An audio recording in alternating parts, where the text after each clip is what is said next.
Spiritual state of emergency. When martial law takes over.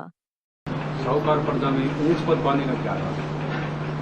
Student, what is the secret of attaining a high position among the rich subjects? बाबा ने आज कहा है, Baba has spoken about it today.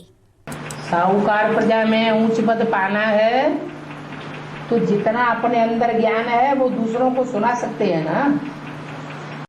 Baba, if you want to attain a high position among the rich subjects, you can narrate whatever knowledge you have to others, can't you?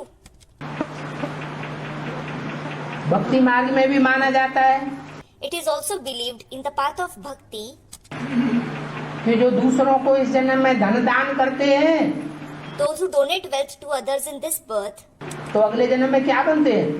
what do they become in the following birth? साहूकार बनते हैं। They become rich. जितना भी जो कुछ भी हमारे पास है क्या करें हम उसको?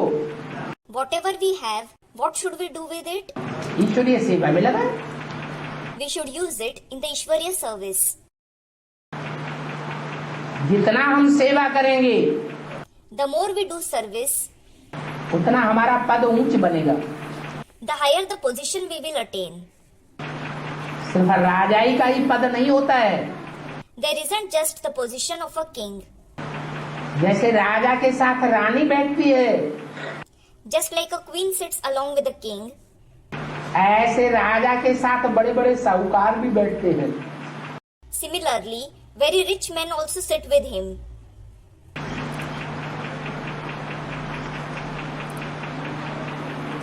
फर्स्ट क्लास प्रजा बनना वो भी अच्छी बात है, To become a first class subject is also a good thing. लेकिन ये अच्छी बात नहीं है कि हम दुनिया की नजरों में अपने को सरेंडर बोल दें, साबित कर दें, कागज पे लिख दें, खून से लिख के दे दें और फिर बाद में अवज्ञाकारी, नाफरमान, बेवफा। However, it isn't good that you declare or prove yourself to be surrendered to the people of the world, write it on paper, write it with blood, and then become disobedient, defiant, disloyal. ये चार गुण है ऊंच पद पाने के। There are 4 virtues for attaining a high position. आज्ञाकारी, वफादार, फरमानबरदार, ईमानदार Obedience, loyalty, compliance, honesty. और बेईमानी करने लग पड़े And if you start to be dishonest, तो सरेंडर तो होंगे ही 16,108। 16,108 souls will definitely surrender. लेकिन कर्मों की गुह्य गति है। But there is a deep dynamic of actions. Surrender हुए सिर्फ दिखाने के लिए और अंदर से समझते हैं कि हमारा क्या पद बनने वाला है। Some have surrendered just to show off, and they understand within what position they are going to attain. घर का Bedi Lanka ढावे। A traitor at home brings the fall of Lanka. ऐसे बहुत हैं There are many of such ones जो surrender होकर के रहते हैं और पीछे पीछे बुराई करते रहते हैं, बाप के परिवार की बुराई करते रहते हैं। who stay surrendered but defame the father and his family at back. परिवार में एक होना चाहिए, एक के कंट्रोल में होना चाहिए सनातन धर्म का जखिया, या अनेक अनेक ग्रुप बनना चाहिए। Should everyone be one in the family? Should the gathering of the ancient religion be under the control of the one? Or should many groups be formed?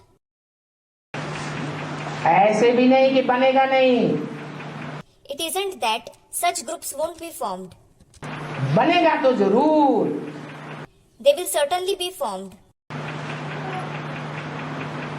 लेकिन पार्ट प्रत्यक्ष हो जाएंगे, However, the parts will be revealed. पद प्रत्यक्ष हो जाएंगे।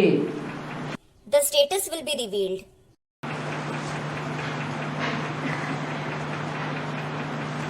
अभी कोई को बोलो तुम्हारा माला में ये नंबर है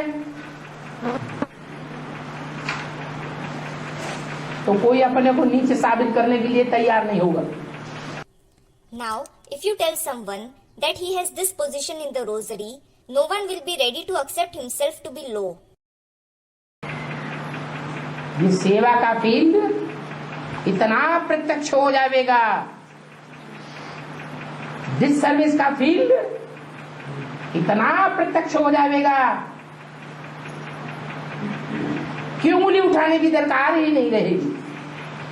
The field of service as well as disservice will be revealed to such an extent that no one will need to point the finger at someone. ये मणका ऊंचा क्यों, ये नीचा क्यों? Asking, why is this bead high and this one low? मेरा नीचा number क्यों और इसका वो नंबर ऊंचा क्यों? Why is my rank low and his rank high? जैसे मिलिट्री में सब नंबरवार होते हैं, Just like everyone is number wise in the military. नीचे का ऑफिसर ऊपर के ऑफिसर से आंख नहीं मिला सकता. An officer at the lower rank can't make eye contact with an officer of the higher rank. ऐसे नंबर डिक्लेयर हो जाएंगे. Ranks will be declared this way. तब कहेंगे पक्की पक्की रूहानी military. Then it will be called the firm spiritual military. ऐसी रूहानी मिलिट्री जब स्थापन हो जाएगी, When such a spiritual military is formed, तब लगेगा martial law. the martial law will be imposed.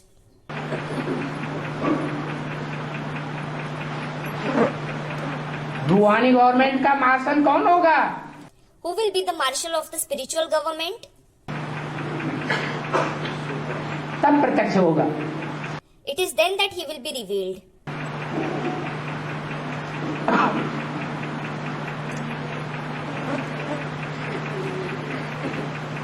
तिरसठ जन्मों में उन राजाओं के सामने छोटे छोटे दड़िया राजा हैं, उनके सामने जाने में थर थर कांपते थे. In the 63 births, you used to shiver to go before those small, cowardly kings. अभी तो राजाओं का राजा बनाने वाला बाप आया हुआ है. Now, the Father who makes you into the King of Kings has come. अभी तो और ही उल्टा देखने में आता है. Nevertheless, the opposite thing is visible now.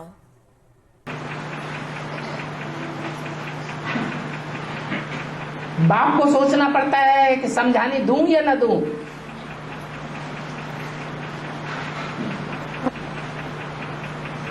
कहीं उल्टा ना हो जावे.